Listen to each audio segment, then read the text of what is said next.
The first step in the analysis is to define material. For static analysis, we can define isotropic or orthotropic material. The isotropic materials possesses the same mechanical and thermal properties in all directions, for example, like steel. And orthotropic materials have different mechanical and thermal properties in the three orthotropic directions, like wood. So for static analysis, we can choose linear elastic isotropic material or linear elastic orthotropic material. To add a material, we have to go here to our part model, sample B, right click and apply edit material.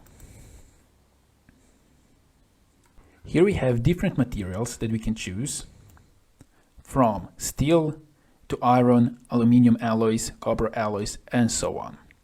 For our analysis, we're going to use alloy steel. Here we see that this is linear isotropic elastic material and that units are Newton per meter squared SI units.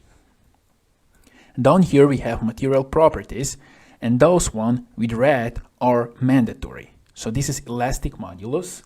The elastic modulus is equal to the ratio between the stress and the associated strain in that direction.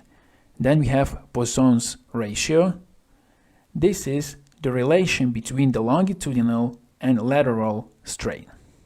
Then we have mass density. Density is equal to the mass per unit volume.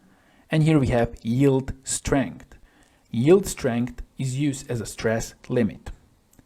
It corresponds to the yield point at which the material begins to deform plastically. And then we have here tensile strength, compressive strength, thermal expansion coefficient, specific heat, and so on. So we want to choose this material. Let's click apply and close. And now we see that our model changed the color, and here we have sample B, alloy steel.